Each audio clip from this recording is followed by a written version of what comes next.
I have a confession to make. I support the Parkland students. I support their call for gun control. Do I support their call for gun control because I think they're going to achieve any significant gun control measures? No. I support them because this issue is perhaps the only thing that can energize conservatives and get them out to vote in the midterms. Look what's happened in the polls since the left began this gun control crusade. Republicans were 15 points behind in the race for the House. Now that's narrowed to 5 points, almost within the margin of error. Most conservatives were calling the House a write-off, but now it's game on again. Why?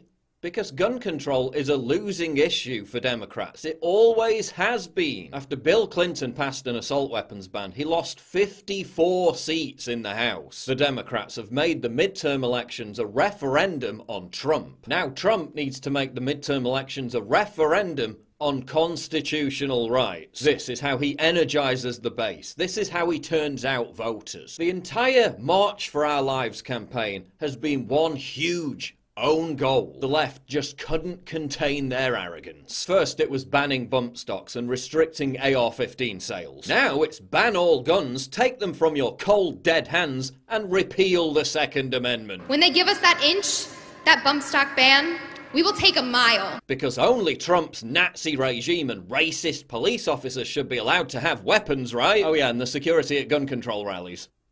But seriously, they've made a huge political error. Notice how some Democrats responded to that New York Times op-ed. Think Progress, Washington Post, they're all panicking. They realized that this gun control purge has woken up Republicans from their slumber. Listen to what the Washington Post's Aaron Blake said. The move might as well be considered an in-kind contribution to the National Rifle Association, to Republicans' efforts to keep the House and Senate in 2018, and to President Trump's 2020 re-election bid. Shh, don't tell them what we actually plan to do, idiots. You might rile them up and give them a reason to vote against us. You have over 100 million semi-automatic weapons in the United States right now. What do you do with those?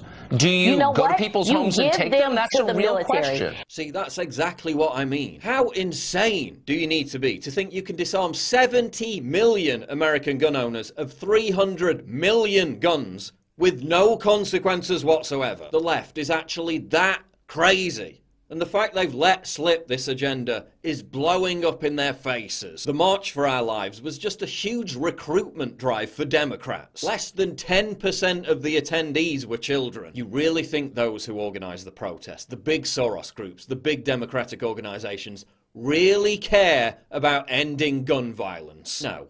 They care about power. But they've made a huge tactical mistake. Gun control is as toxic an issue to the Democratic Party as Hillary Clinton was. So let them keep talking about it. Amplify their voices. Don't interrupt the enemy when they're making a mistake. Look what's happened already. Gun sales are surging again. The midterm polls are tightening. Even in CNN's poll, Trump's approval rating is climbing. NRA donations more than tripled in February. This is backfiring on the left massively. And to conservatives, don't argue with teenagers. The optics of arguing with children are terrible. Let them talk. Let them continue to piss off gun owners. Gun owners who will then be more determined than ever to vote against Democrats in November. If you criticize some of what they're saying, then all of a sudden you're the bad guy. But if you are the bad guy. No, yes, you are. I agree with Don Lemon. Don't criticize the Parkland students. Encourage them. Because in their rush to exploit tragedy and use children as political props, the left has made a huge miscalculation. One that could actually give conservatives a chance this November of snatching victory from the jaws of defeat.